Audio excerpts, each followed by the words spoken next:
What's going on, everybody? Welcome to class. Class is in session. We are explaining the entire Kingdom Hearts series. This is going up on YouTube later. This is being streamed live on Twitch currently. We're going to get into it. It's going to be crazy. We got 9 games to get into, okay? To start off, some caveats. We are only talking about the Dark Seeker saga, all right? We are talking about Kingdom Hearts 1, Chain of Memories, Kingdom Hearts 358 over 2 days, Kingdom Hearts 2, Kingdom Hearts Birth by Sleep, Kingdom Hearts Recoded, Kingdom Hearts Dream Drop Distance, Kingdom Hearts 0.2, A Fragmentary Passage, and we're talking about the big boy, Kingdom Hearts 3. There's some other stuff, some mobile games, some lore that is going to make this way too bogged down. So we're just going to keep it to the Dark Seeker saga, okay? Those 9 games. That's what we're going with.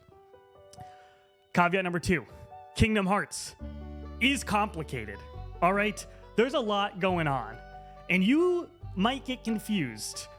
But to alleviate that, we're just going to gloss over a few things. You don't need to fully understand it to enjoy it. So just be aware that I'm going to explain stuff and just say, don't worry about it, because it'll make this a whole lot easier and a whole lot better. Just don't worry about some things, okay? Just roll with me. I'm going to mess up. There's going to be stuff that I don't understand fully and don't know about. Just be aware of that. There's going to be some problems along the way, but I'm going to do my best to not mess up. So if you're seeing this on the internet and I get something wrong, it's fine. Don't worry about it, okay? I'm going to cut some stuff out. Like I said, we're only talking about the Dark Seeker saga, but even within each game, I'm going to take some things away. Last caveat, this is full spoiler mode, okay? If you have not played the Kingdom Hearts series and don't want it even a little bit spoiled for you, I'm going over every single game here from the Dark Seeker saga, 9 games. So if you don't want it spoiled, that's one thing. But I will say, there is so much nonsense in Kingdom Hearts, and it is so deep and complicated that if you watch this video, by the time you get to actually playing these games, you're probably going to be fine. Like, you're probably going to be okay. I had my wife watch an explainer video at one point, and it was fine at the end of it all. She still enjoyed it and and wasn't like totally spoiled. So just be aware of that. So we're going to get into the first game. We're going to get into Kingdom Hearts to start this out. Connor? Oh, no. It's Nick from Call of 64. How's it going? Why is this the way that you're doing this? I sometimes you try your best and you don't succeed. We got the biggest part of this. Oh, goodness gracious me. What do you have in your hands there? It's a fucking Saturday, dude. It's a Saturday. And this isn't just explaining Kingdom Hearts. This is drunk explaining Kingdom Hearts. Right. So here's a bottle of tequila. Every single mainline game, Connor is going to be taking a shot of tequila. Mm-hmm. You think that's fair? Yeah, that's fair. Okay. And then Kingdom Hearts 1, 2, and 3. Yes. A shot. And then I'm gonna grab you a beer to chase that down before you get into all of it, and you're gonna drink some beers throughout it. I'm also gonna crack some beers because it's a Saturday, and we're gonna have a fucking good time, big dog. It's 1 o'clock right now. My stomach, all it has is a bacon, egg, and cheese wake-up wrap and a coffee in it, and we're about to take a shot of tequila. Let's go. We're about to fucking party, Let's dude. go. This is gonna be fun. This is gonna be a good time. All right, I'll be grabbing beers and in here interstitially, but have a good time. All right. Well, we need.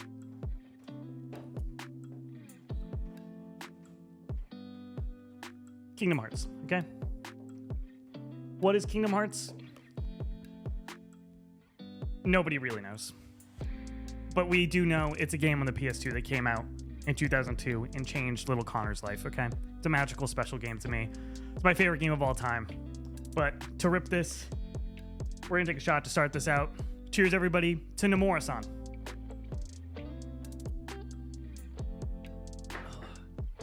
That is crispy. To Nomura-san and to Kingdom Hearts, let's get into it. I do have notes here because otherwise it would be an absolute mess. Kingdom Hearts starts on Destiny. There's no EY. No, Nick, I need a line. Something I'll wipe this off with. Why did I put EY? I don't know. We're starting out great. Destiny Islands. This is a world inhabited by Sora, our main protagonist, Riku, his rival, and Kyrie. Kyrie? She's their friend, and she's not respected well enough in Kingdom Hearts, and we're upset about it. Kyrie and Sora have a will they won't they romance. They're in love, kinda, but they're also children, so they don't admit that to each other yet.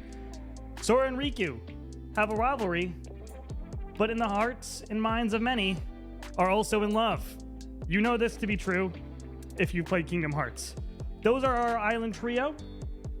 They're wanting to go explore other worlds and experience the outside world. Riku just wants to get off this goddamn rock, okay? And one day, before they can get off that rock,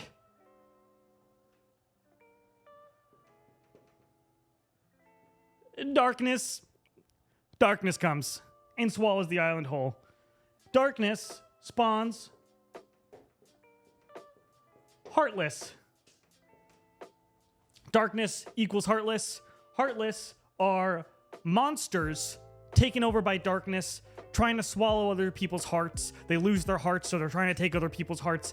There's Purebloods and Emblem Heartless. I'm not going to get too into that, but just know that they're darkness. They're bad. They are swallowing worlds and messing stuff up. So, Riku goes into a portal, fucks off to another world. He goes into the darkness. They try to hold hands. Sora and Riku try to hold hands. Riku gone. Okay? Bye. Kairi goes through Sora from the darkness. She gets... Oh, I just burped right into the microphone. She gets sent right through Sora. She's gone. Sora gets sent off the island after this, after fighting a big old Heartless, and gets sent to Traverse Town, where he runs into Donald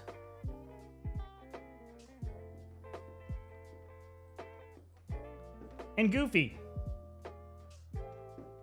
who are looking for the key.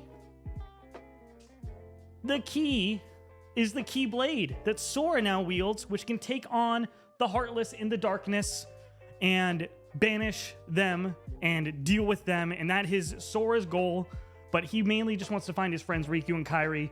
Donald and Goofy are sent out by the king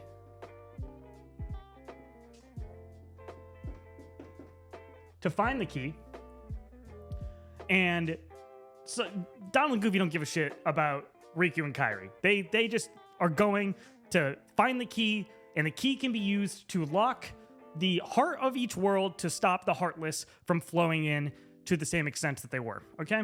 So that's the goal here, all right?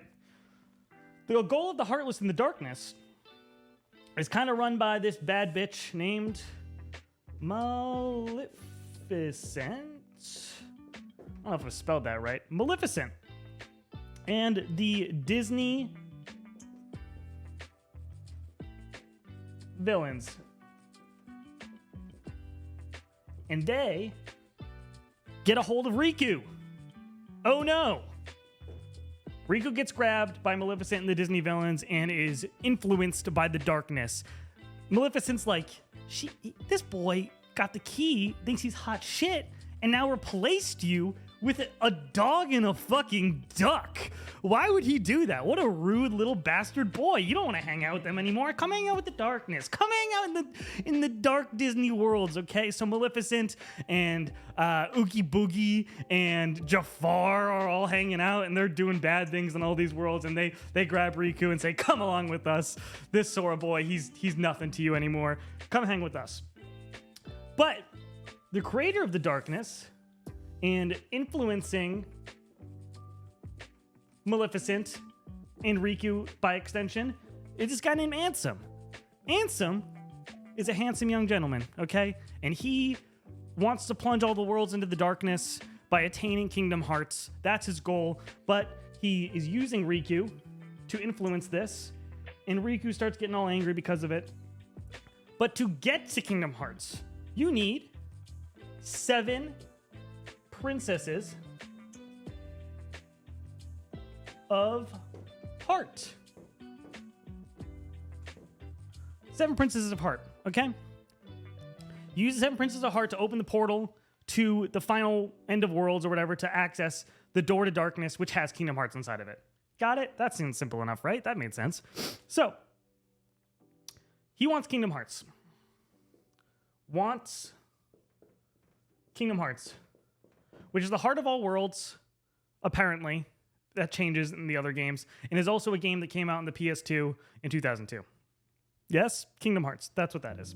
And he wants to plunge the world into darkness. Darkness.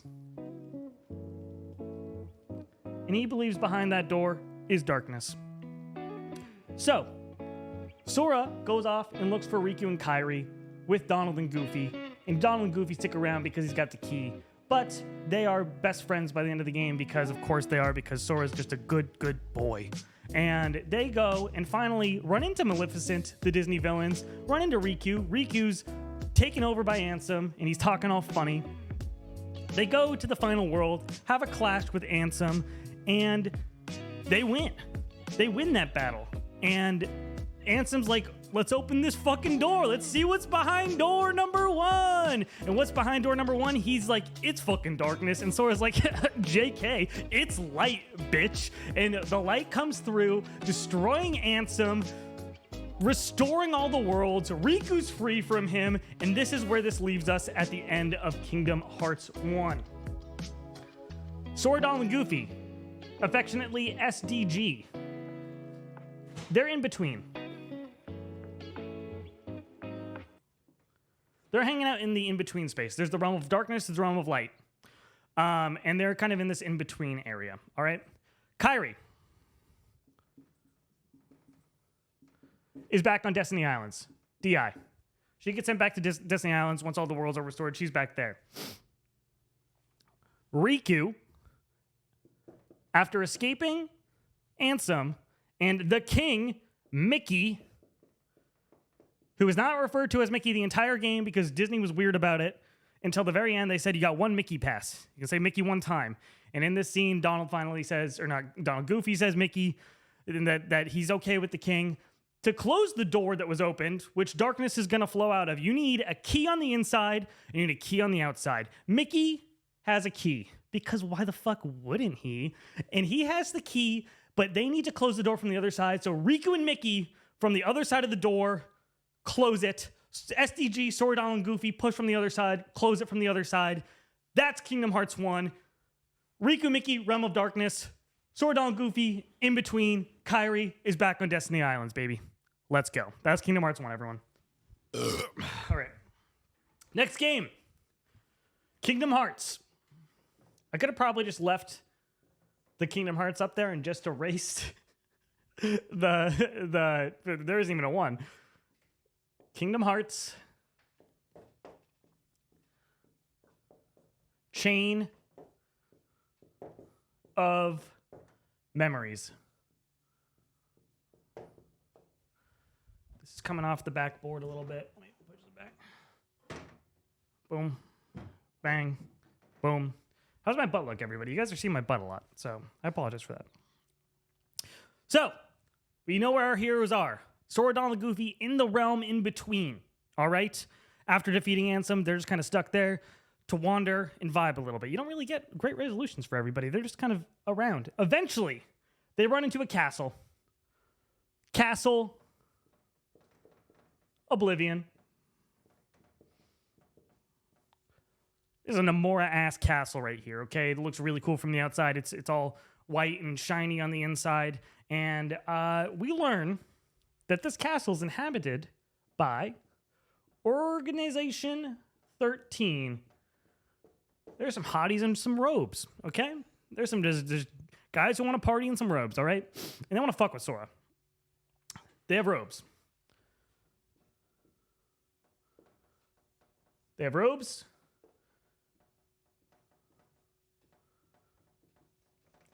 And they're taking memories. They're taking memories with them, okay? They say, the further you go into this gosh darn castle, the more memories we taking, all right? We're taking all those memories because of this girl named Namine. Blonde Kairi? Maybe. We don't know for sure. not yet. But we got Blonde Kairi over here. She's taking memories from Sora, Donald, and Goofy.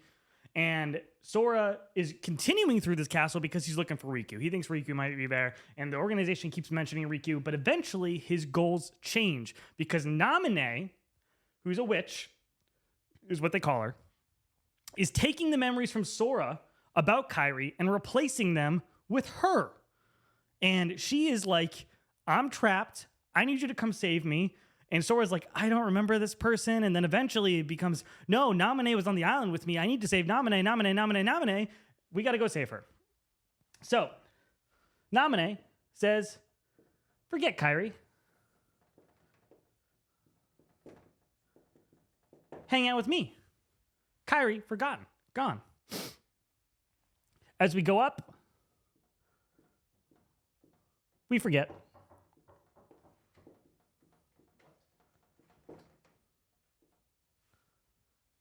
Somebody's knocking on the door right now. Uno momento. How's it going? How you doing today? We're doing something. Okay, this will only take like 2 minutes. Okay, you good? But yeah, my name's Kevin. I'm just doing a little bit of customer service. Okay. With that being said, we just had a lot of complaints of people complaining about connectivity, paying too much for the pricing. Can I just know what services do you got? I got Spectrum. I'm very happy with it. Just close the door. There is a door-to-door salesman at her door. We will cut this out of the final edit. That is so funny. How do they even get into the door? You cannot make this shit up. How do they even get in? I don't know. Nick's like front door is like locked or whatever, like the door to the building. So that's weird that they could even get into the building. I as it funny as that was for us, imagine him opening the door and seeing me in this outfit and me just like, behind him with a whiteboard. We're doing something. What the fuck does that mean, dude? Yeah. We got the lights on. He's gonna think we're shooting something weird. I was right. Sorry. Yep. So we're going up and we're forgetting because Namine is taking all our memories. Organization 13, they're in their robes. They're messing everybody up. We have Marluxia, Larxene, Vexen, Axel. They're mean. Mean to Sora. They're mean to him. They're not nice. They're talking shit. And we got to beat the shit out of them, okay? So we keep going. We're going to get Namine.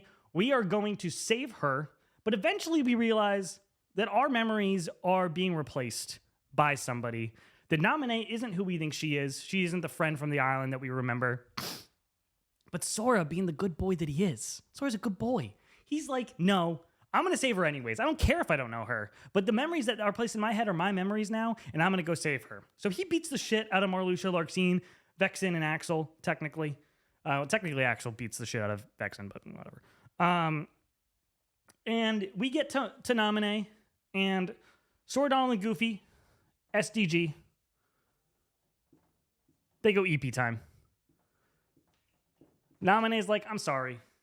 I'm sorry for replacing all your memories and taking them from you. They made me do it. The reason they were making him do it, by the way, is because they want to use him to for their own nefarious things. So if they could replace all of his memories, Organization 13 could use Sora.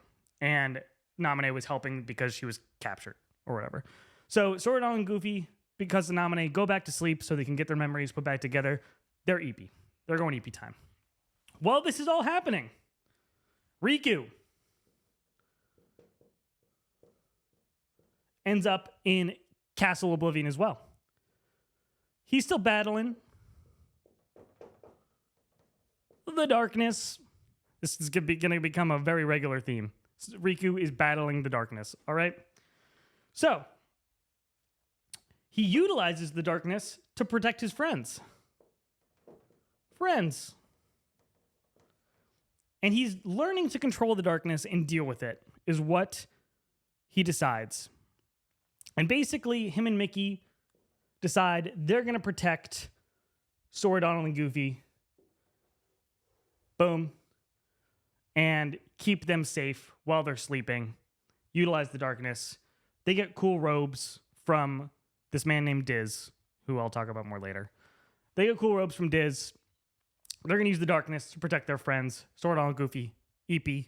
That's Kingdom Hearts Chain of Memories, baby. All right. Couple things while Connor's racing. Connor, get a few more sips of that beer going. Also, we have almost 100 people in the fucking chat right now. So thank you guys so much for participating in the madness that is this fucking awesome experience that is Co-op 64 and Connor Drunk explaining Kingdom Hearts. Kingdom Hearts 2 released next, technically. But in the collection, Kingdom Hearts 358 over 2 days is in the collection first.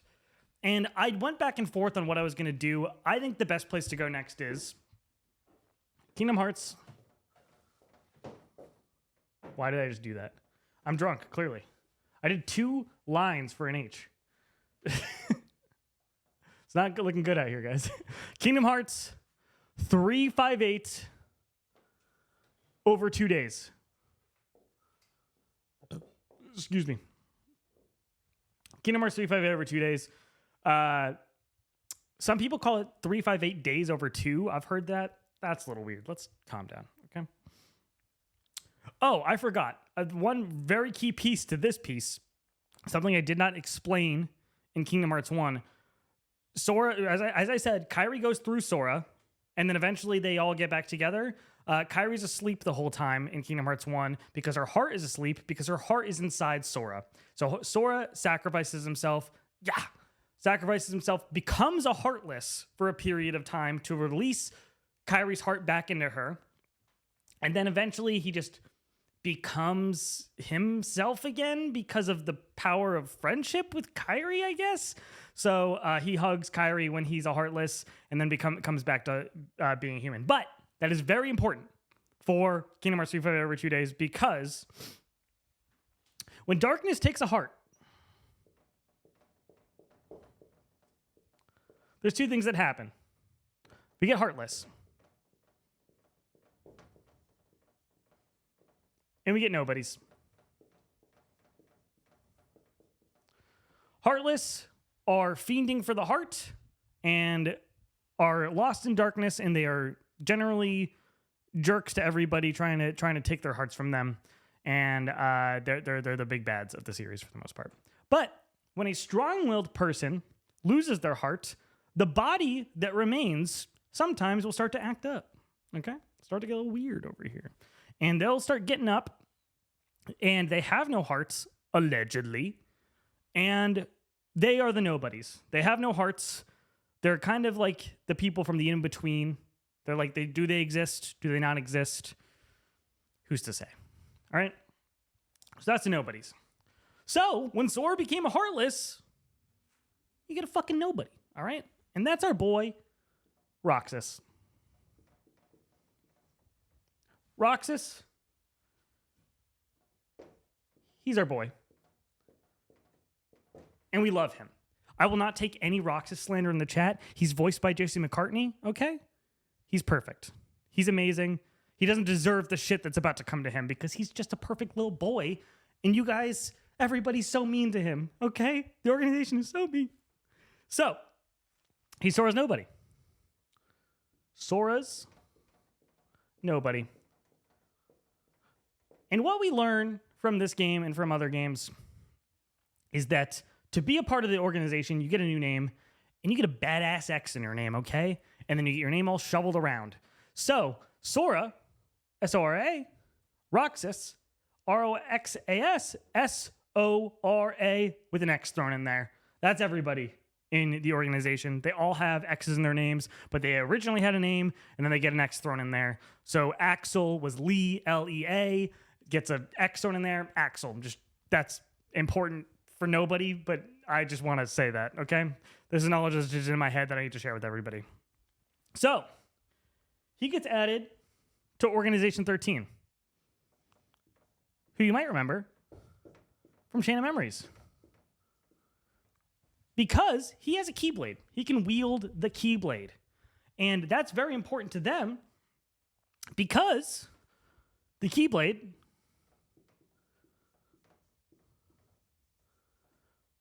one kill equals 1 heart. And they're trying to make Kingdom Hearts over at the organization so they can get hearts of their own, is what they say. But I thought Kingdom Hearts was behind a door and was in the realm of darkness forget about it, okay? There's lots of Kingdom Hearts. I don't really know. You don't really know. Just go with it, okay? They're trying to make Kingdom Hearts, and that's how it's done, all right? That's how it's done now, all right? And that's what we're going with, all right? So, Roxas, I need to move this down here. Yep. Boom. Roxas becomes friends with Axel,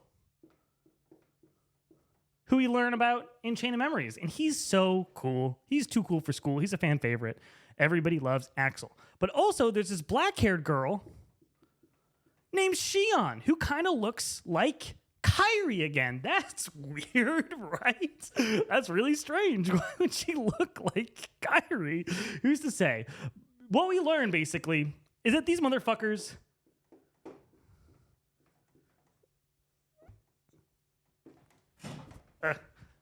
they love ice cream. They love ice cream, okay? They're all about that sea salt ice cream. That's all they care about. It's all about the ice cream at the end of the day. So they're doing missions. They're killing Heartless to make Kingdom Hearts because Sora has a Keyblade. Shion also has a Keyblade. But at the end of the day, all they really care about is fucking ice cream, okay? It's all about the ice cream. But not everything can be all hunky-dory for them because Roxas is Sora's nobody. Axel is a hottie. That has nothing to do with anything. Shion is the memories that are spilling out of Sora and Roxas, because Roxas keeps remembering Sora's memories and flowing into her, and that's why she looks like Kairi. She's just a bunch of memories, okay? Memories. She's a bunch of memories. And she's not supposed to exist. Because to get Sora back, who's asleep right now, he's Eepy, remember? We need Shion gone, we need Roxas gone to get Sora. So, this information is coming to light to Roxas, and Roxas can't handle it. Am I real? What's the purpose of my life? Why am I here? Existential dread, going through the motions. This story is so fucking sad and makes me want to cry every single time I play it because they just want to hang out and eat ice cream. They just want to go do their job and have their day-to-day and keep everything simple, but they're not allowed to do that because they're nobodies, all right? And because they're nobodies and they're Sora's nobodies, they need to go back to Sora. And to do that, we got our boy Riku over here, who all he wants to do is see his boyfriend Sora, all right? He just wants to see his guy, all right? And he knows that he needs to get Roxas and Shion back, so he's trying to bring back Sora. Back Sora. And to do that, he's got to not kill, or just kind of get back Roxas and Shion. Shion gets murked. Nope. Gets murked by Roxas. Roxas realizes that she's got to go, and Shion basically forces his hand by fighting them. And so Roxas kills Shion, okay? Then Riku, in a secret ending in Kingdom Hearts 1 that is now finally realized, Riku uses the power of darkness, has to become like Ansem, starts to look like Ansem because of this, and get Roxas and put him in Data.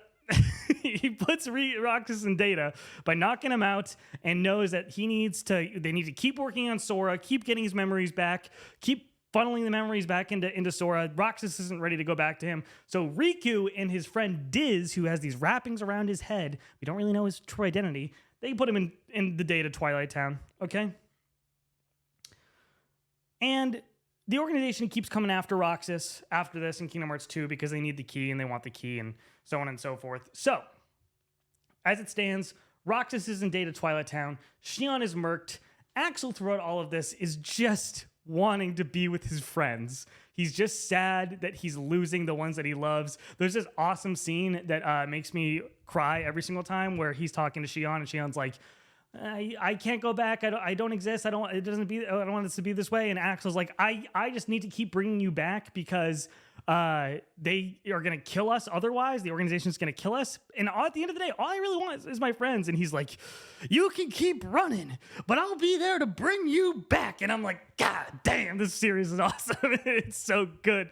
So Axel's still a part of the organization, wants his friend Roxas back, is going to go after Roxas in Kingdom Hearts 2. Shion, dead. And because Shion dies and she's just a bunch of memories, all the memories of her existence go back to nobody remembers Shion. She's gone. She doesn't matter anymore. For now.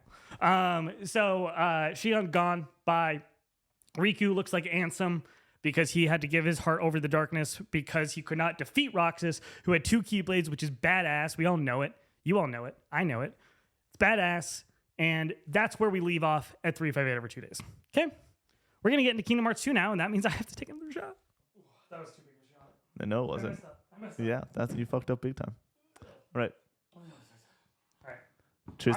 I'm drunk already. Yeah. I just want to make sure everybody knows. I don't know if they can hear you. I'm feeling it. I'm feeling it, chat, okay? Yeah, sure. Connor's drunk. All right, ready? Cheers. Cheers. We're having a good day.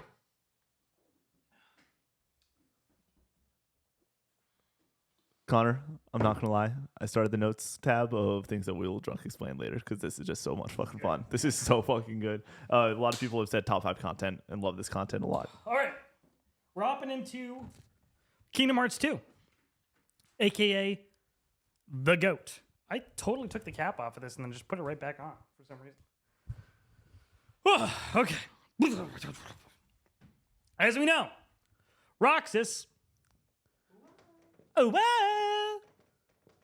is in this place called Twilight Town. TT. Is it real? Question mark? Who's to say? We're to say, because we know. And he is getting searched out by Axel because they're best boys. They're best buddies. They love each other. And Axel just wants his friend back, and the organization wants Roxas back because they need the key to keep making Kingdom Hearts. And Axel's coming after him, and that's no good because Roxas doesn't remember shit. When Riku knocked him out to get him back to Twilight Town and put him in the data, he doesn't remember anything. He's like, what the fuck is going on? I'm just hanging out with my friends, Hainer, Pence, and Olette. We're having a great time. It's summer vacation. Let's go. Summer. And so he just wants to be with his friends and hang out, but weird shit just keeps happening around him because of Diz and Ansem Riku.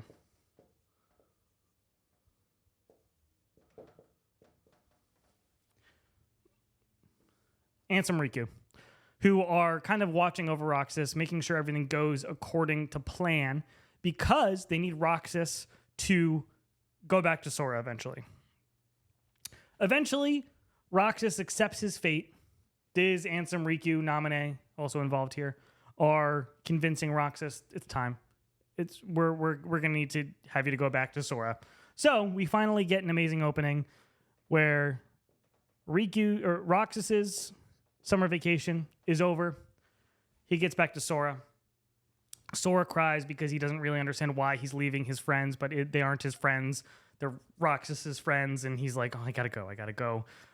Save the world again because I gotta go to Yen Sid, and I gotta get absolutely dripped out.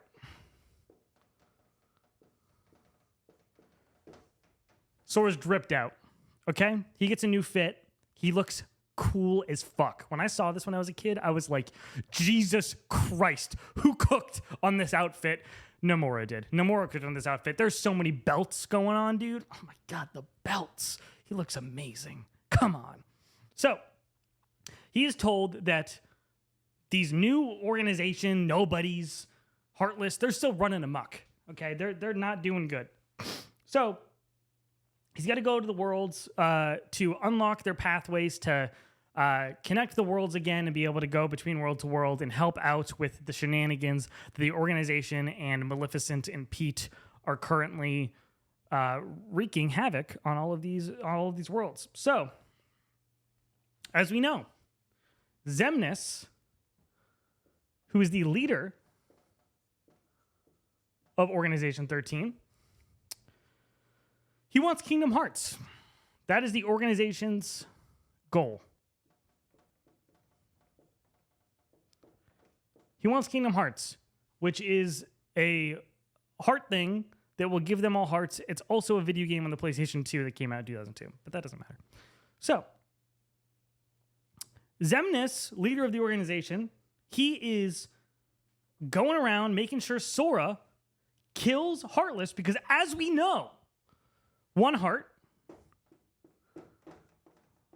Heartless, equals one heart for Kingdom Hearts. And that's bad because if they get hearts, they'll become whole and do more bad stuff, I guess. So that's not good. Who is Xemnas? Why is Xemnas? What is a Xemnas? Okay? We learn that Xemnas is the apprentice of a man named Ansem. What? Riku's Ansem. No, he's not Ansem. Because Ansem is a man named Diz. What the fuck? Ansem is Diz, and his name is really Ansem the Wise. Ansem the Wise has an apprentice named Xehanort, who is very important to the series. He has an apprentice named Xehanort. And Xehanort is obsessed with the heart and the darkness and kind of goes crazy with their research and becomes a Heartless who takes the name of Ansem the Wise. And when we get a Heartless, as we know, you get an Ansem the Heartless is the villain from Kingdom Hearts 1. You get a nobody. Who's Xemnas? Oh my goodness gracious me. That's how we get to there, all right? That's how we get our villains for Kingdom Hearts. These three are the baddest mans in all the land, okay? Just remember that. So, Sora goes from world to world, helping out, unlocking the pathways, dealing with the organization members, and eventually getting to the world that never was. Excuse me. World that never was.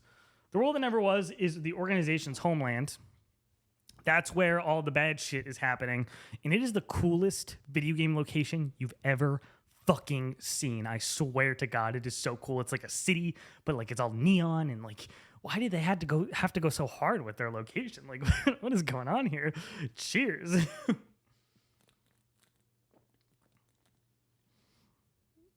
So Sora eventually gets there. During this time, Kairi is remembering Sora, reaches out to Sora via message in a bottle because she misses him. Doesn't realize that she forgot him for some reason. And Riku is just using the darkness to be Ansem, not that Ansem, the dark Ansem, and just kind of protect Sora in the background. So that's what they're kind of up to. But eventually Kairi gets captured by the organization, as she does, because she can't have anything nice. Kairi can never have anything nice, okay? And she ends up in the world that never was. And at the world that never was, the remaining few organization members, Luxord, I say Luxord, but I've heard other pronunciations for it. He's blonde, he likes cards. Saïx, who is Axel's boyfriend, and he has blue hair, and he goes berserk, is also there. And Xigbar, who's got guns and keeps calling Sora Roxas for some reason, but we know the reason, but he doesn't know the reason. He's calling Sora Roxas. They're all #dead because Sora murks them. Also, throughout the story, Demyx and Xaldin, dead. We kill them throughout the story. Xaldin dies in Beast Castle. Demyx dies in a really epic clash in Hollow Bastion / Radiant Garden. We kill them. We kill all the organization members. So all we have left is Xemnas to go fight. We're going to Xemnas to fight. But before this, well, really after you kill Xigbar, but before all of this happens, Kairi Sorry. Let me explain this. Let me go back. After we do all of this, Ansem the Wise from earlier is seen in the world that never was, trying to blow up the Kingdom Hearts that Xemnas was making. Kingdom Hearts looks like a big moon that is a heart. He has this weird digital like rocket launcher type thing that he's using to, blow up Kingdom Hearts. And he succeeds. He blows it up. And Sora, Riku, and Kairi, after the reunion, are there. And because of this blowing up, Ansem the Wise dies.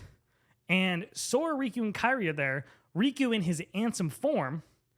We're back, baby, because for some reason, when this thing blows up, Riku becomes just Riku again with longer hair and like a new outfit. I don't fucking know, dude. Don't care about it. He looks cool as fuck, right? He looks really cool, and we're back. We back. All right?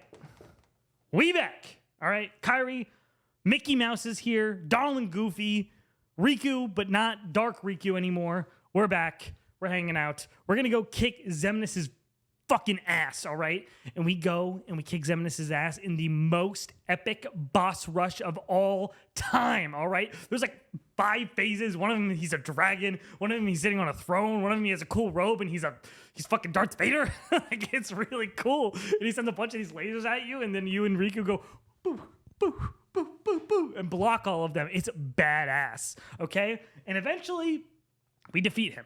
He's dead. Sora, Riku come out on top. They get sent back to Destiny Islands. Everybody gets sent back to Destiny Islands. And we get our reunions because, as we know already, but I haven't explained this, Roxas and Naminé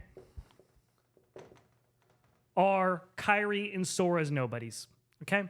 And they both went back to them. They both went back and refilled them to make them whole. Pause. They made them whole, and Sora and Kairi are back together. So technically, Roxas and Naminé are back together. So it's a very wholesome reunion. They say, "You're home, we're back," and then they're like, "Yeah, it's really wholesome." And the king and Riku are back together because, as we know, they were stuck in the realm of darkness together. And they became boys there, all right? They became buddies. And because of this, they have a special bond, and they hug each other on Destiny Islands. And it's like, why do they like each other so much? But they do. They really like each other. So the King and Riku are back together. Sora and Kairi back together. Roxas and Naminé back together. That's Kingdom Hearts 2, baby. Organization 13 is defeated.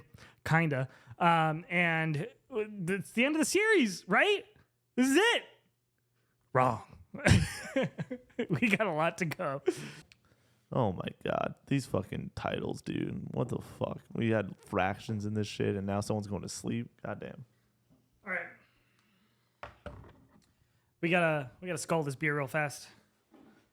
To the Co-op 64 community, thank you guys so much for being here, hanging with us. This is a lot of fun. I'm having a blast right now, honestly.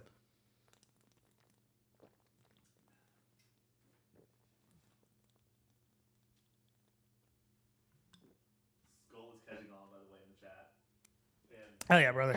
Hell yeah. I'll toss that into the trash. Yes, sir. All right. Yeah, Kingdom Hearts Birth by Sleep now. Oh, man. I'm feeling it. I keep doing this. I keep forgetting to just keep this off. We get Kingdom Hearts Birth by Sleep. This is a prequel 10 years before Kingdom Hearts 1, okay? We're about to flesh out the world in a way that you did not think was possible. If you thought all that was complicated, we're going to add another layer here, all right? And to do this, we got to talk about one name that we should recognize if you were taking notes and paying attention, Xehanort.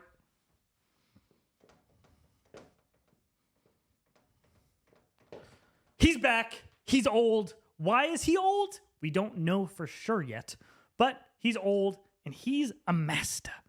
He's old.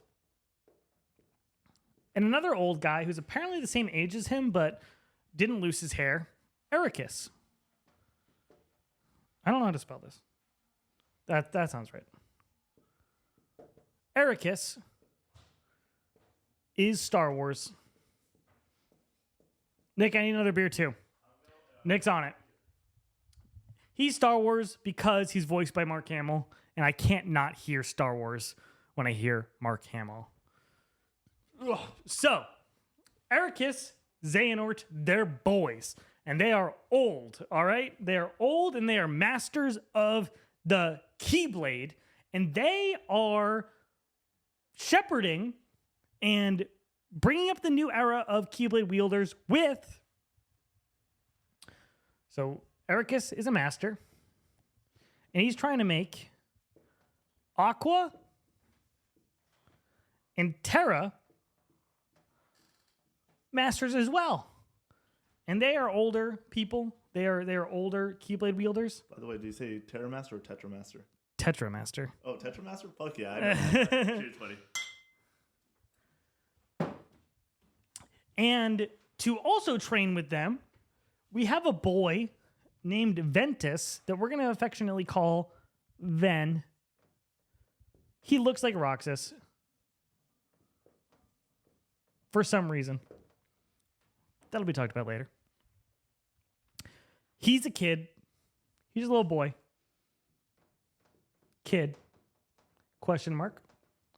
And he was brought to Ericus because they thought he could become a Keyblade wielder because Xehanort split him in half between his his light side and dark side, and Ven kept the light side, and Vanitas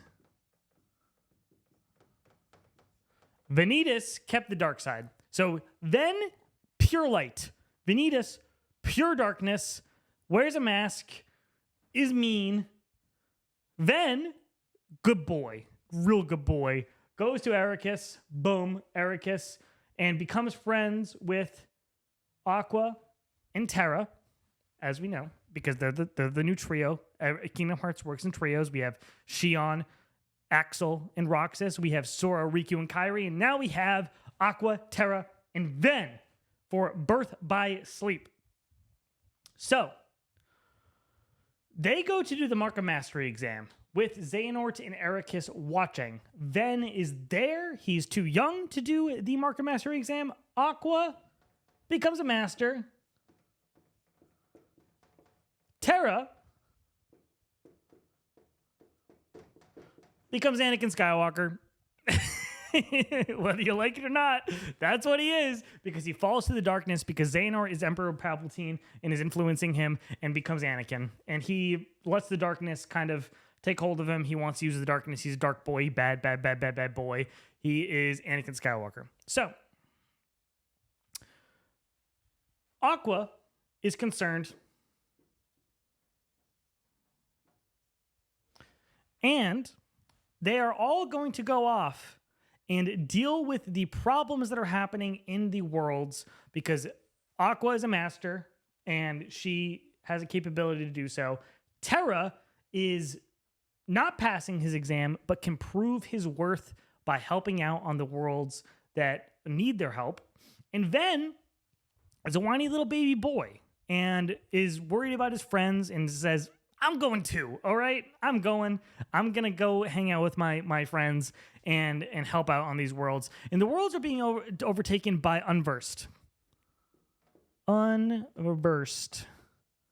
Because the Heartless hadn't been created yet, and by default, because of that, the Nobodies haven't been created, so they just needed another enemy, and those come from Vanitas because he's negative, he's bad, and he's spilling out enemies, and they're wreaking havoc on all the worlds. And through all of this, we basically realized that Terra, he's struggling with the darkness. We know this. He's Anakin Skywalker. He's just struggling, okay?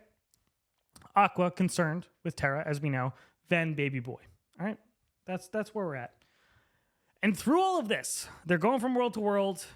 All of these themes are being hammered home, okay?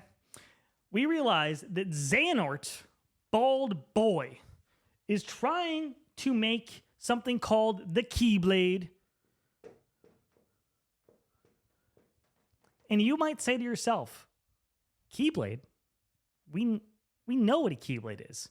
It's not that. Key in Latin is defined by a symbol X, apparently. So he's technically trying to make the X blade. So in the subtitles, it's the X blade. All right. But he says keyblade, and it's very confusing because of that. But for the purposes of this video, we're just going to call the keyblade, the key to end all keys, the master key, basically, the X blade. All right. Because it'll make things a lot less confusing. What does the keyblade do? It unlocks Kingdom Hearts. The Kingdom Hearts, the real one. So in the first one, the door that he's opening that holds Kingdom Hearts is kind of confusing. It's kind of retconned at this point. Doesn't really matter. The one that they're making Kingdom Hearts 2 is a replica Kingdom Hearts to give them their hearts back. Kingdom Hearts in this instance is the Kingdom Hearts, which is the heart of all worlds. It's blue, dabba dee dabba die, dabba dee dabba die, and fucking Xehanort wants it, all right? He wants this shit, and to get it, he needs the X-Blade to unlock the real Kingdom Hearts. And to do that, as we know, Vanitas, you need light, and you need darkness. You need a pure light and you need a pure darkness to clash. And that's where we get Ven and Vanitas. Ven and Vanitas, they need to clash. They need to fight.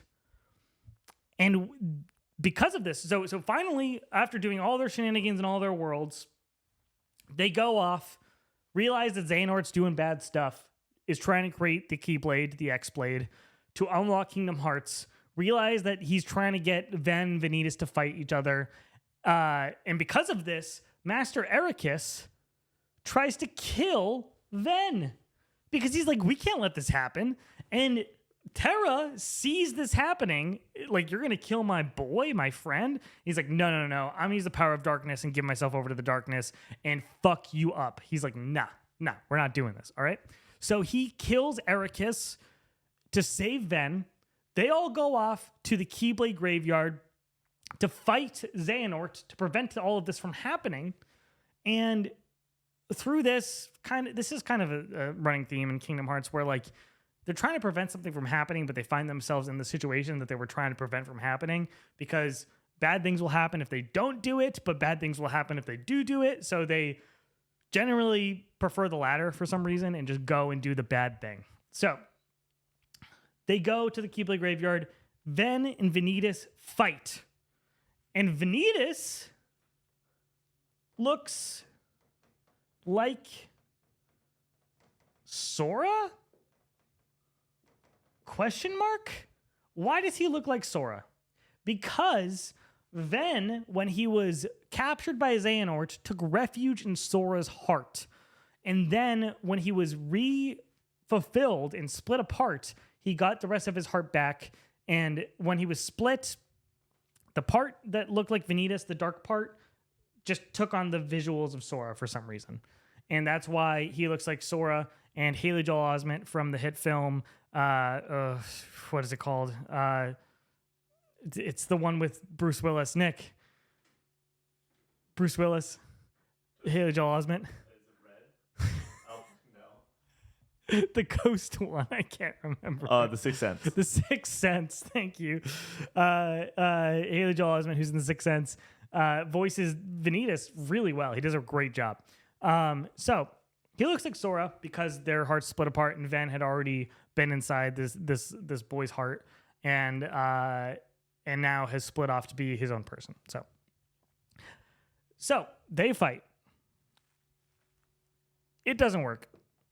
Does not work because it takes too long, and Ven defeats him, and Aqua is also there to help the situation. And Aqua fights.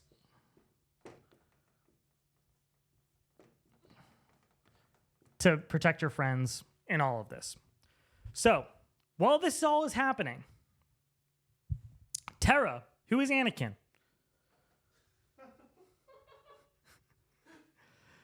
real quick, before we get into this. Yeah. Terra, who is Anakin? Remember that. How are you going to watch right now? We got 77 people watching. People are talking. The chat's just fucking horny, dude. The chat, like, there's Daddy Nick is signing because I mentioned I was like, this is the extra credit project I signed for you to do that you have to explain to the class, and then the chat's just fucking horny for you. Also, they've thrown out a bunch of things that are listed. I now have a list of 1, 2, 3, 4, 5, 6, 7, 8. Drunk explains. Yeah. Yeah. 3 for me, 4 for Connor, 1 for Brady. So, as we know, Terra's Anakin. In Xehanort,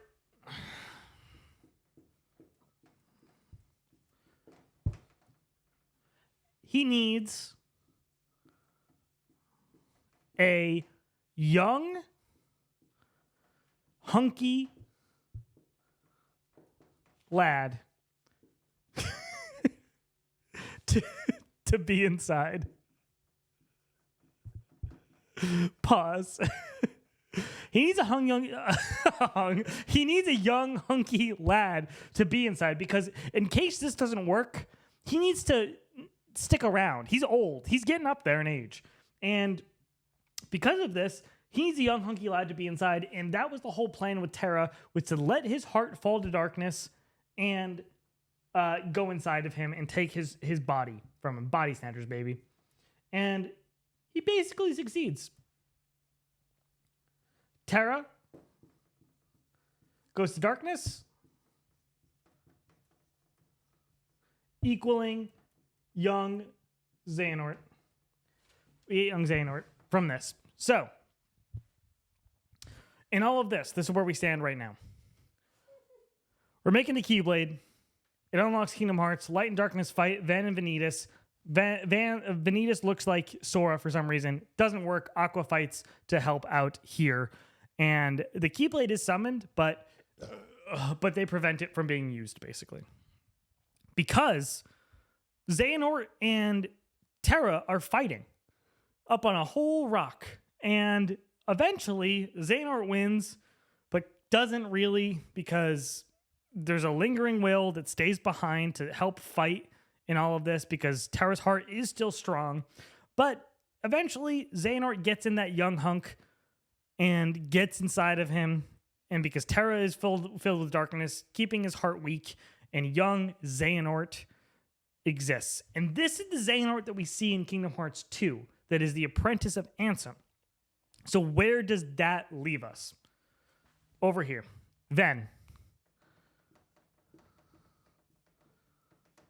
He goes to sleep because through this fight with Vanitas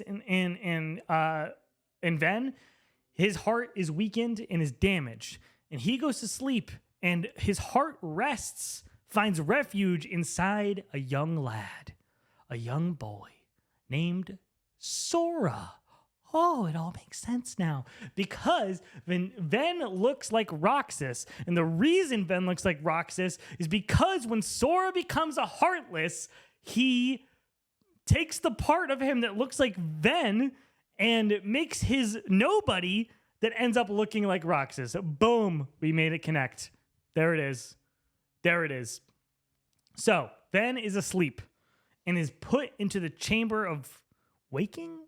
The Chamber of Reawakening, in a location that I will go over in a second. Terra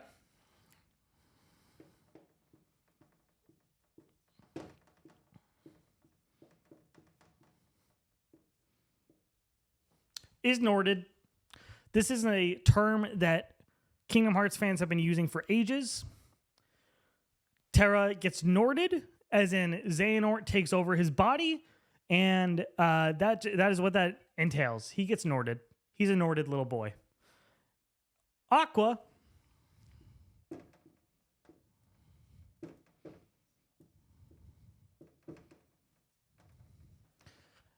goes after Terra, finds him at Radiant Garden, which is one of the main worlds that is Halabashan, but that doesn't matter. And goes after him. They clash. She wins because she's a badass, strong woman who just is put into this shit because of dumb men like Terra and Ven. Okay, she's put into it and has to deal with it. All right. So Aqua deals with Terra. Terra decides I can't be here. He takes over again and he says I can't be here. I got to go into darkness. Puts himself into the realm of darkness, and Aqua's like, no. You can't be in the realm of darkness. I'll be in the realm of darkness. I'm gonna send you back into the regular world of light. And she sends him with her armor up into the realm of light. Terra Xehanort forgets everything about what happens in Kingdom Hearts Birth by Sleep, is in the realm of light.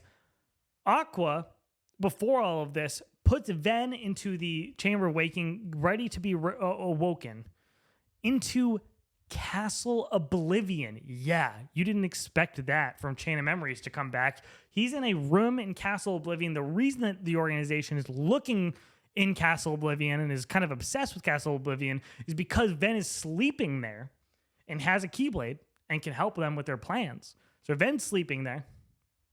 Aqua, after this clashes with Terra. Aqua gets stuck in the realm of darkness and decides, I'm going to be the warrior of darkness. I'm going to protect this realm. I'm going to deal with this shit. We're going to go into the darkness. So Terra becomes the Xehanort that we know from Kingdom Hearts 2. Aqua, realm of darkness. Then Eepee. Got it? Good. Xehanort, young again because he's inside of Terra, but doesn't remember this. Does not remember. So those memories kind of start to flow back into him as we get into Kingdom Hearts 2. But immediately he's just Ansem's apprentice, Ansem the Wise's apprentice, and starts to learn from him. And then darkness and nobodies and all of that kind of information flows into him. And that's how we end up where we end up in Kingdom Hearts 2. So that is Birth by Sleep. It is just a bunch of people. Nobody dies in Kingdom Hearts, ever. Nobody ever dies in Kingdom Hearts. They just get irreversible fucking trauma. Okay? Aqua loses all her best friends. Ven goes into a fucking coma. Terra gets Norded and just gets fucking fucked up because of that. So nobody dies, but they all just end up very unhappy. All right? This is a game about Disney characters and just trauma. All right? We good? That's Kingdom Hearts Birth by Sleep, baby. Let's go. Kingdom Hearts Code, it doesn't fucking matter, okay? It doesn't matter. Nobody cares about this goddamn. It does not matter. There's bugs. There's data. Who cares, all right? Nobody cares, all right? It's fucking so dumb. It's so dumb. There's a book, nominate.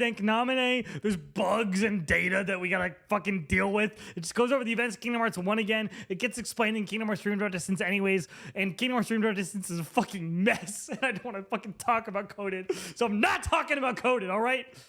So we got Kingdom Hearts Dream Drop Distance. This is where the series goes fucking insane, all right? It goes crazy, all right? This is a game that was released on the 3DS, and it introduces horrible things like time travel.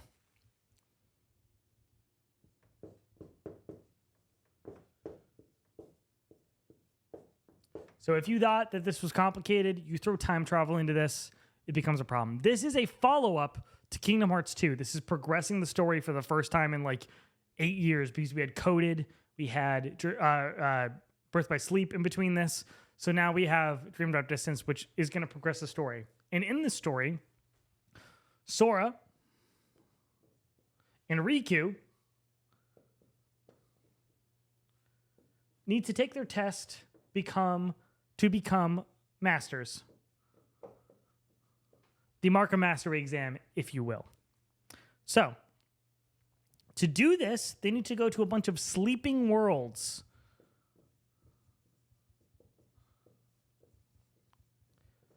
Like Tron Legacy and the Hunchback of Notre Dame to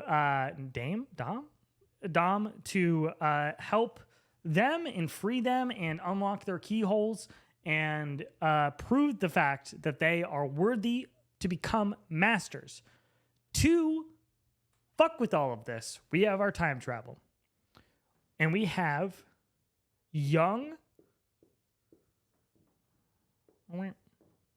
Xehanort. But not that one.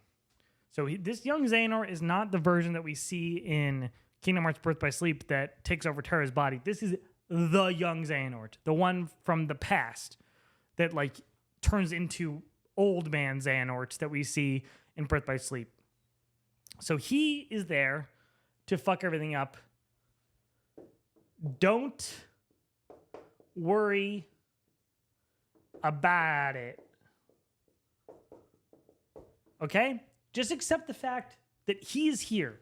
Young Xehanort from the past is here to fuck Sora and Riku's day up, all right? During their Master of Masters exam, while they're in the Sleeping Worlds, he's here to just talk shit, all right? Young Xehanort, YZ, as we will affectionately call him from now on, or YX, rather, is here to fuck everything up. He's messing with them. Messing.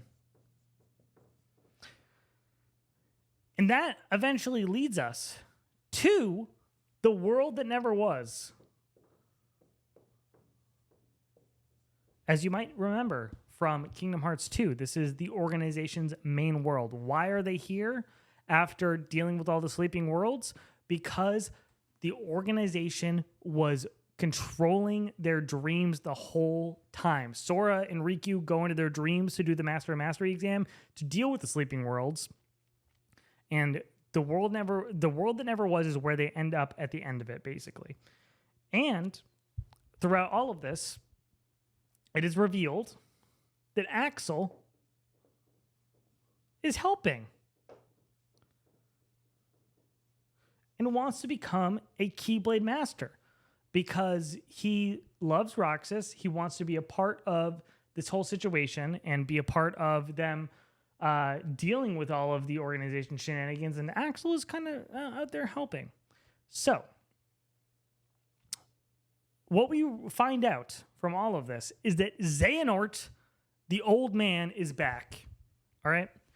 And the reason this happens is the stupidest fucking reason, but it is what it is. Remember when I said that nobody dies in Kingdom Hearts? This is why. So, when a nobody and a heartless die, you get we back baby. Nobody in the Heartless are killed. The regular version, the real version, comes back. So the reason Axel is still helping after getting murked is because presumably his Heartless has just died off screen. Same with most of the organization members. They've all died off screen. Axel's back. Xehanort is back. The old man Xehanort is back because Ansem, the Heartless, dead. Xemnas, Heartless, or nobody, dead because we killed him in Kingdom Hearts 1 and Kingdom Hearts 2. So Xehanort is back. We back, baby. All right? So remember that. Because of this, they need now 13 darknesses and 7 lights to achieve their new goal. I thought that Kingdom Hearts was made from a pure light and a pure darkness to make Kingdom Hearts. It does. But also, if you recreate the Keyblade War with 13 darknesses and 7 lights, that also brings back Kingdom Hearts for some fucking reason because Nomura. See, this is the deal with Kingdom Hearts, is that you just gotta take it at face value. You tell us something, that's just what it is now, okay? Is Kingdom Hearts behind a door? Sure. Is Kingdom Hearts made by hearts getting sent to the replica Kingdom Hearts by Sora and Roxas defeating Heartless? Yes. Is Kingdom Hearts made by Ven and Vanitas fighting because they're a light and a dark clashing? Pure light, pure darkness clashing? Sure. Is Kingdom Hearts summoned by 13 darknesses and 7 lights? Yes. Like, it doesn't fucking matter. It's one of those situations where like the rules are just kind of getting written as we're going, and that's kind of what leads us to just where we're at. So the plan is that Sora is going to become one of the 13 darknesses. And that's not going to happen because Riku is not going to let it happen because they're boyfriends and Riku loves him and just wants to keep his boy safe, all right? And Axel wants to keep his boy safe. So, Xehanort's back. Xehanort's back, and he's summoning 13 Darknesses together, which are different versions of himself. The contingency plan after the original plan in Kingdom Hearts 2 didn't work is that Xehanort said, if Xemnas dies, I'm going to summon different versions of myself throughout time to be able to complete the 13 Darknesses and be a part of this Keyblade War that is going to come in Kingdom Hearts 3. And to do that, he's going to take those Darknesses and become those versions of himself and just take over them. And then also he's going to need volunteers to do it. So organization members, people from the past to come and just volunteer to be a part of the darkness, okay? So he's going to do that. And Sora and Riku and Axel, not going to let Sora be one of those darknesses. They fight. So Axel saves the day. All right? Riku also saves the day. Gets Sora out of this shitty fucking situation. And where we leave off is that 7 lights and 13 darknesses are going to clash. And why would they clash? Why would we willingly clash here? Because if they do not clash themselves, the 7 lights are going to be Disney princesses, like the girl from Frozen, Anna and Elsa. Elsa, like Elsa, and the girl from Tangled, like Rapunzel. They're going to be used as the lights instead. So Sora and the crew are like, we're not going to let that happen. Like, we got to fight them and deal with this instead of dealing with everybody else. So they're gonna clash with them in Kingdom Hearts 3. We know this. So we will do a recap in the next game, but this is where we leave ourselves. Time travel is real. Young Xehanort's back. Big old Xehanort's back. There's multiple versions of Xehanorts that are all kind of coming back to fill out the 13 darknesses. 7 lights. All we have right now is like Sora, Mickey, and Riku. And we need more lights to be able to deal with this so the other Disney princesses don't get fucked with. So we're going to have to figure that out in Kingdom Hearts 3. Heated tortilla. Those hips don't lie. You know it.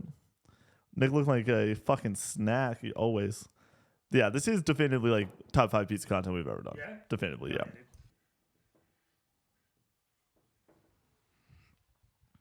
Next game up. Kingdom Hearts 0.2, a fragmentary passage. We're going to get into this here shortly. I appreciate you guys all for being here. This is awesome. I'm having a great time. Nick, the beer. Connor's already entered the drug love state of the stream now. Yeah, all yeah. right, let me have that beer. I love you guys. Thank you so much for being here. I'm happy to be able to do this. You guys are amazing. Thank you guys so much for being a part of this and letting me do something like this. This is super fun. I'm having a great time. I hope that it's coming through that I did put some work into this. And goddamn, Kingdom Hearts, man. We all love it. We all love it, right? Come on. Kingdom Hearts, everybody. Let's get a round of applause for Kingdom Hearts. Connor set the bar for this. When you can take this for a second and start drinking it. Connor set the bar for this when we start doing. If and when this series returns, it probably will return. If and when this series returns, the amount of research and prep work is now set. Brady and I, if we ever were to do one of these, cannot just roll off the fucking couch and do one of these.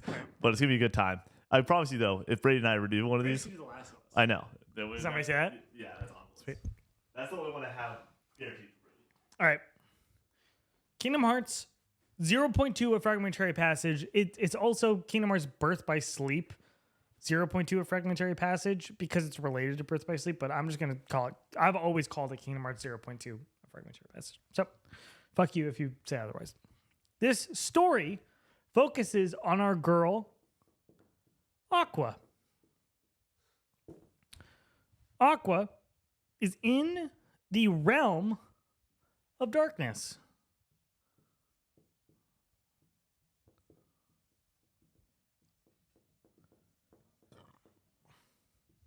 As we know, after the events of Birth by Sleep, she's stuck in the realm of darkness. She's hanging out there. She's protecting the realm of darkness with her Keyblade and generally being a fucking badass, dude. She's a strong ass character. She's one of the best characters in Kingdom Hearts. It is worth noting, time is weird here. Why is Aqua, who died or got sent to the realm of darkness 10 years ago, still looking like Aqua? Because time is weird in the realm of darkness, and that's fine, okay? So, throughout this, she's being kind of teased by memories of Ven and Terra.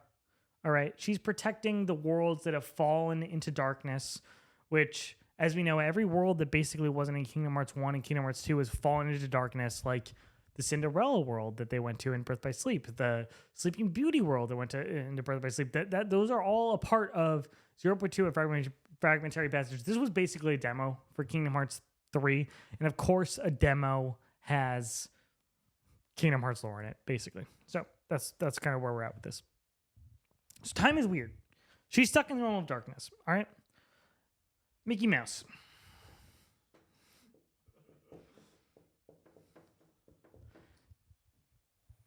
He's looking for a fucking key. Because of course he is. Why is he looking for a key? That's weird. Do you remember why he was looking for a key? Do I remember why he was looking for a key? Of course I remember why he was looking for a key. Because of Kingdom Hearts 1. KH1. He's looking for a key to lock the door to darkness that Ansem was trying to open, that he shuts himself behind with Riku in Kingdom Hearts 1, okay?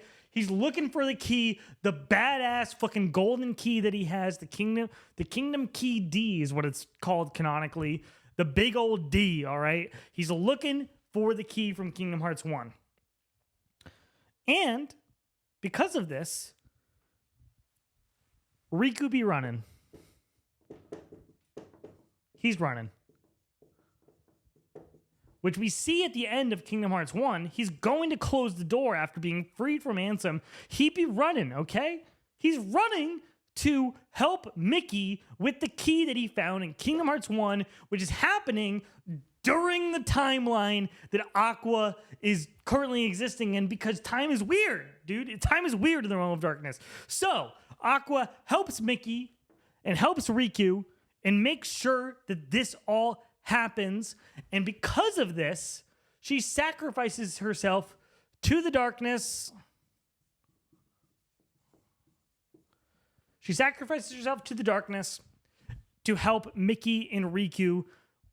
Riku gets to the door to close the door to darkness. Mickey gets the key to help close the door, as we see at the end of the game. And Aqua fights a big swarm of Heartless with Mickey. And because of this, Mickey loses his shirt. And as we know from Kingdom Hearts 2 and on, Mickey looks fucking badass in this like cool vest jacket thing.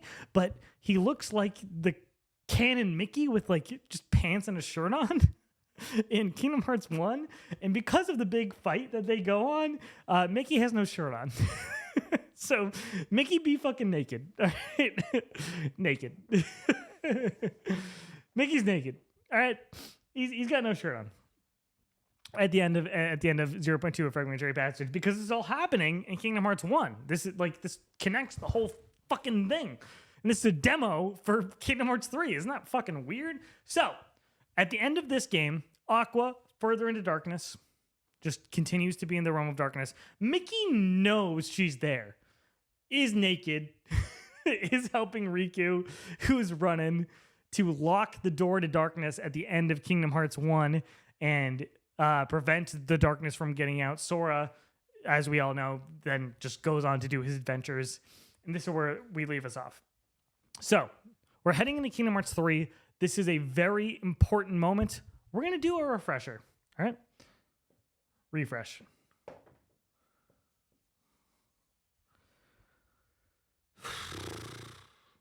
We have Riku, who's a master. Sora, failed. Kairi, training. At the end of Kingdom Hearts Dream Drop Distance, that is revealed in a secret ending that Kairi can wield the Keyblade, as we know from Kingdom Hearts 2, but it's not really kind of talked about in this instance. Can wield the Keyblade, can be one of the 7 lights that we need to take on the 13 darknesses. So Kairi, training. Axel, also training. Axel summons a Keyblade, reveals the fact that he can also wield a Keyblade. He's going to also be a part of the 7 lights that we need. So, who else? Aqua. Darkness. She's stuck in the realm of darkness. Then, Sleep. He's stuck in Castle Oblivion. And he's also, very importantly, inside Sora.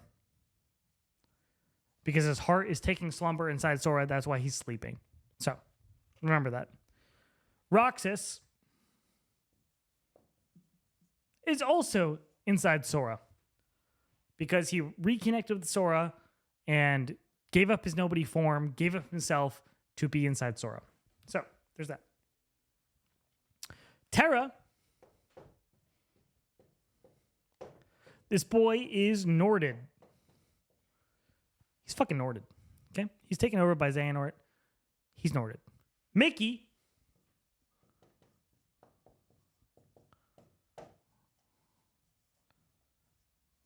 Mickey's fucking badass. Okay? He's cool as fuck. All right? He flips around. He's like Yoda. All right? He's just fucking so cool. All right? So Mickey is badass. All right?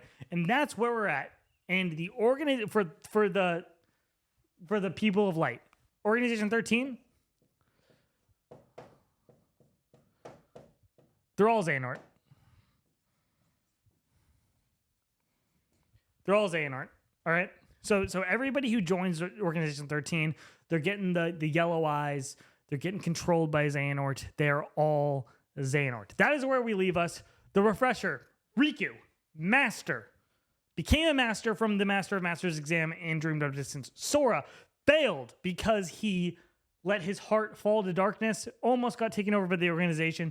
Kairi and Axel are training to become Keyblade Masters. Aqua, stuck in the realm of darkness. Mickey fucking knows this, okay? And just lets her stay there and never mentions it. He throughout all of this, never mentions the fact that Aqua is stuck in hell, literal hell, while all of this in the Kingdom Hearts universe is happening. She's just fucking stuck in darkness the entire time. Ven is asleep in Castle Oblivion, waiting to be woken up by Aqua and get his heart back from Sora. Roxas, also inside Sora, because of the events of Kingdom Hearts 2 where he reconnects with Sora. But as we know and would speculate, nobodies can develop a fucking heart and become their own people. So Roxas, different than Sora, reconnects with Sora, but has really developed as an actual fucking person because he's awesome and is Jesse McCartney. And then Terra, still Norded, still stuck with the organization. There's some complications here around that, but I'm not going to get into that because it's going to be complicated. And fucking Mickey's badass, all right? And I won't take any slander on Mickey other than the fact that he left his girl just fucking in darkness for 10 years. That's kind of mean. Organization 13 is all Xehanort. That's where we're at after 0.2 of Fragmentary Passage. We're going to get into Kingdom Hearts 3. Let's go. All right. Last game, Kingdom Hearts 3. The one that kind of rubs me the wrong way when it comes to the story because it just gets really fucking all over the place. But it gets all over the place because of what we've talked about before, where there's a lot of moving parts here. And to land the ship after all of that is very impressive. So, to Kingdom Hearts 3, to Nomura for finally fucking ending this series in the saga, the Darkseeker saga, and getting it done and doing it in a way that I think is very impressive and amazing. And I love Kingdom Hearts 3. It was very cathartic for me. It was very much a moment for me, and I will never not appreciate that time that I had with this game. So, cheers. One final shot.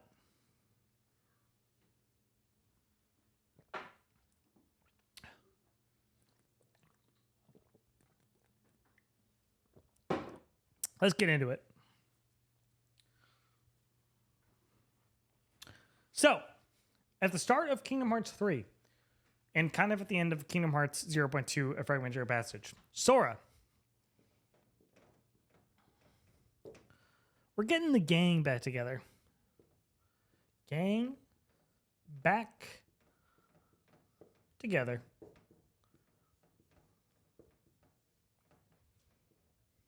And to do this, Riku and Mickey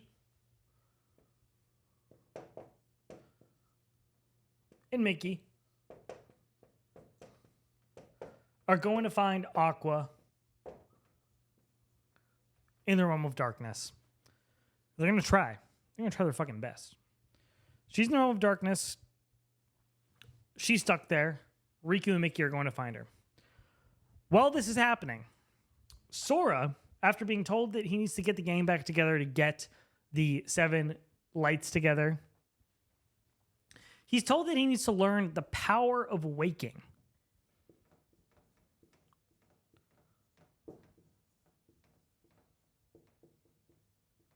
The power of waking.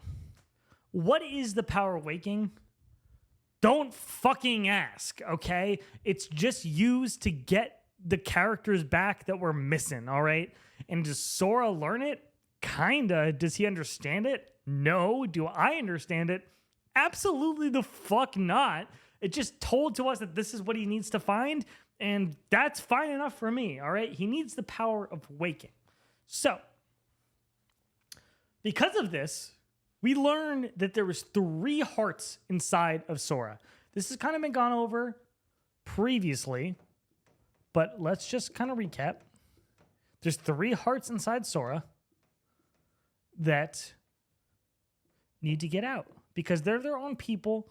And even though they were nobodies or were their own individual person and had problems and took refuge inside Sora, they still developed their own personalities, their own being, their own character. Because Sora is not the same as Roxas, who is inside of him, Ven, who is inside of him, and Xion is also inside of Sora. So, we need to get them out. And because of all of this, Sora is going on an adventure, a new adventure to the Disney worlds that does not fucking matter because Sora is just bullied by the organization through all of this for trying to find out the power of waking. He goes to Olympus. He goes to the Tangled world. He goes to San Francisco. He goes to all the fucking worlds to try to figure out the power of waking. He doesn't really learn it from all of them. He asks a bunch of questions, but the organization, the new organization that's all Xehanort, is fucking with him throughout all of this, but he's just trying to figure out how to learn the power of waking by going from world to world. During this, Riku and Mickey trying to get Aqua back. They can't do it. She's too powerful. She's just fucking crazy, honestly. She's out here being her bad bitch, just absolutely crushing it because she has fallen into darkness completely and is preventing them from doing so. So Sora, after going to all of these worlds, trying to unlock Roxas, Ven, and Xion from his heart, he doesn't exactly know who's in his heart, but he knows that he needs to learn the power of waking, goes and helps Riku and Mickey to help get Aqua. Sora helps. And Riku and Sora do a cool team-up move to get Aqua and beat the shit out of her to get Aqua back, and we get Aqua. Aqua's back, baby. And she's cool as fuck. She's still cool as fuck. She's a bad motherfucker. All right? Aqua's back. She cries because she's like, I've been in the realm of darkness for so long. I don't even know what the fuck is going on. But she's like, am I in the realm of light, in the darkness still? And she's like, and Riku's like, no, you're in the realm of light. And she's like, Yes, let's fucking go. So she's back. Aqua's back, all right? So we got to go get Ven now. Aqua knows where Ven is because they're bros. She put him to sleep. Ven is sitting in Castle Oblivion. And this is something I did not go over in the Birth by Sleep situation. Their world, Aqua, Ven, and Terra's world, I'm blanking on the name. Their world got sent to darkness and got turned into Castle Oblivion, which is the world from Chain of Memories. So Ven is sitting in that world. So Aqua unlocks the world for Ven, has a clash with Vanitas here, and Ven won't wake up.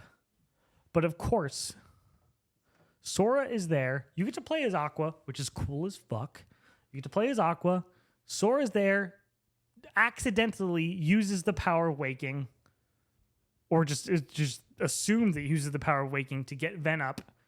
And Ven is back. We get Ven back. And here we are. We have Aqua. We have Ven. We have Riku. We have Mickey. We have Sora. And we have Axel and Kairi, who have been training in the hyperbolic time chamber from Dragon Ball Z this entire time to be ready to go to fight the 13 Darknesses. All right? So we have our 7. We got our boys back. The 13 Darknesses are kind of wonky because they technically have like fucking 20 of them just in case. They just got their boys ready to go, ready to have some more people in case something goes wrong. And oh boy, howdy, things go wrong. Because, Jesus Christ. Now, let me get another drink. One more drink before the final clash.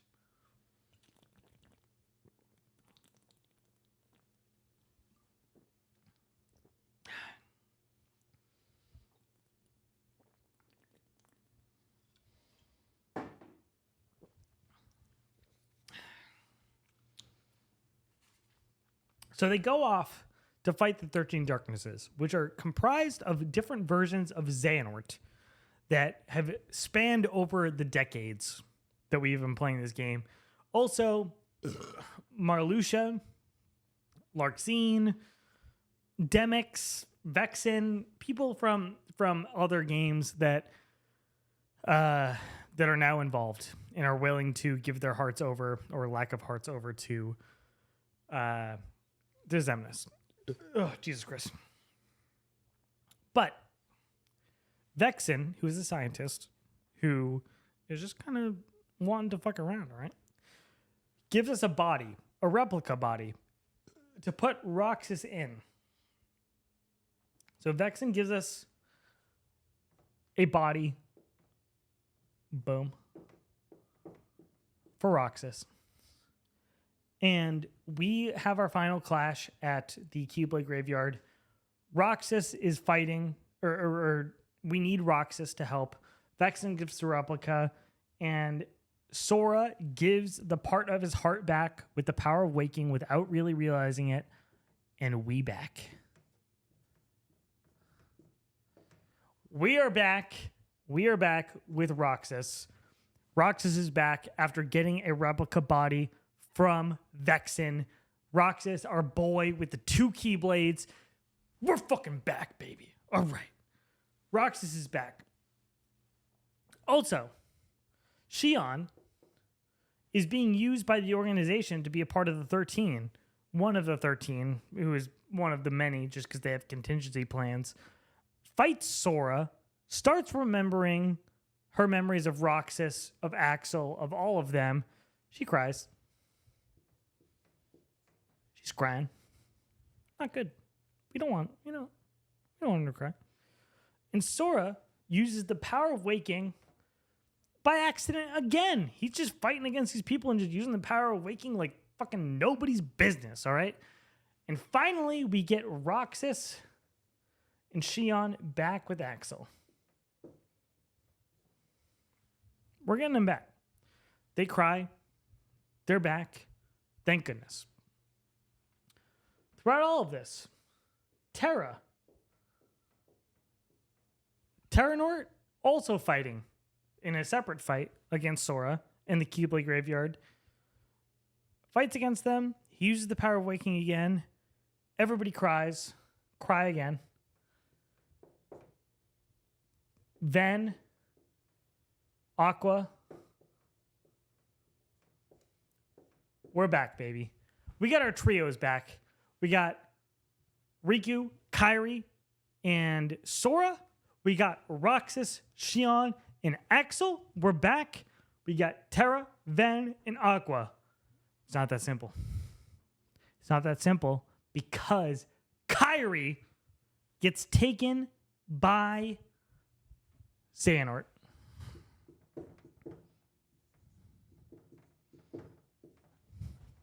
Kairi gets taken by Xehanort. She gets fucked. She gets murked. She's just they can't put any respect on Kairi for some reason. So she gets taken by Xehanort, gets removed from the situation again, and that's not good. That's not good. So, throughout all of this, Xehanort is trying to make Kingdom Hearts by the 13 darknesses and 7 lights fighting. And because we find ourselves in the situation where they have to fight, we get the X-Blade again. We get the X-Blade. And that summons Kingdom Hearts. And Sora goes off with Donald and Goofy to fight against Xehanort because he's pissed off because Xehanort has killed Kairi. Kairi's dead. Not good. Don't do that. All right? So Sora fights Xehanort. He wins and restores the balance and sends everybody back to their own respective worlds after all of this. But because he wins, we're still dealing with the fact that Kairi's dead. Kairi's gone. We don't like that.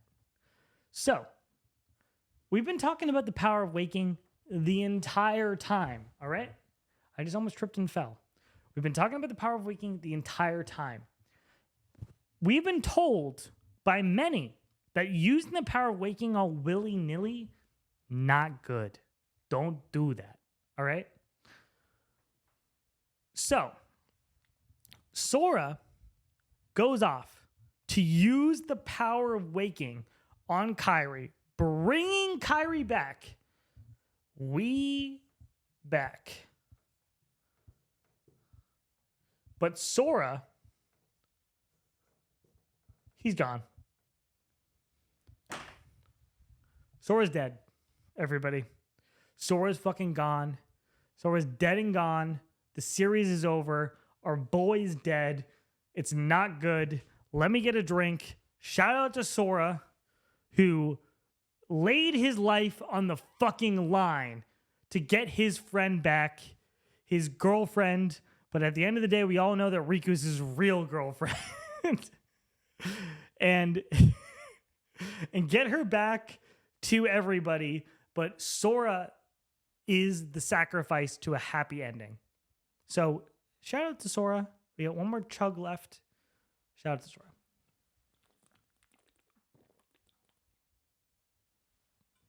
So, Sora's gone. That's Kingdom Hearts 3. The ending of Kingdom Hearts 3 ends with everybody happy.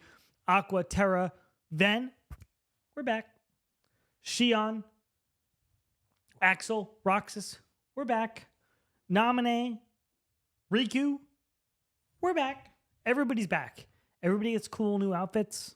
They're fucking looking dripped out. All right? They're looking good. But Kairi's gone. And Sora's like, I gotta go after her. I gotta go protect my girl. All right?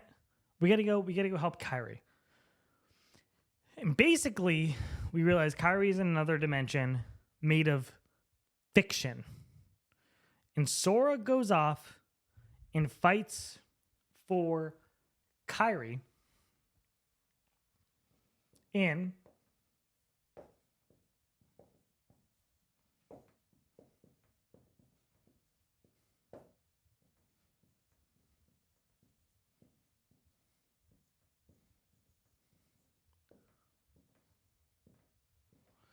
Sora goes off to find fucking Kyrie and the Sweet Life of Zack and Cody.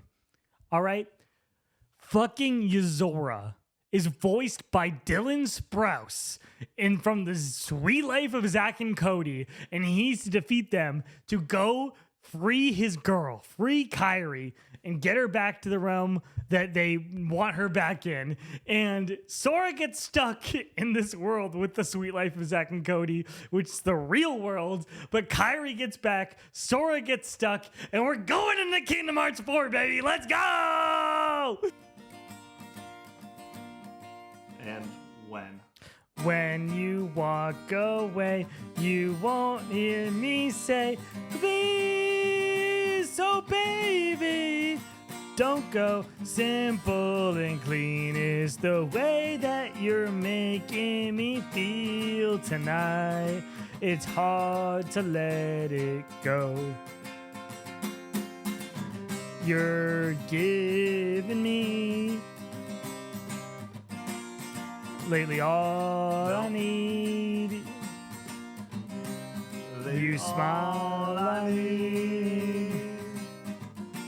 You Smiled at me and said, don't get me wrong, I love you, but does that mean I have to meet your father? When you were older, you will understand when I meant, when I said no. I don't think life is quite that simple. When you walk away, you won't hear me say, please, oh baby, don't go. Simple and clean is the way that you're making me feel tonight. It's hard to let it go. The daily things that keep us all busy are confusing me. That's when you came to me and said, wish I could prove I love you, but does that mean I have to walk on water? When are you older, that will understand. It's enough when I say so. And maybe some things are that simple. When you walk away, you won't hear me say, please, oh baby, don't go. Simple and clean is the way that you're making me feel tonight. It's hard to let it go. Hold me. Whatever lies beyond this morning is a little light alone. Regardless of warnings, the future doesn't scare me at all. Nothing's like before. When you walk away, you won't hear me say, please, oh baby, don't go. Simple and clean is the way that you're making me feel tonight. It's hard to let it go. Hold me. Whatever lies beyond this morning is a little light alone. Regardless of warnings, the future doesn't scare me at all. Nothing's like before. Hold me.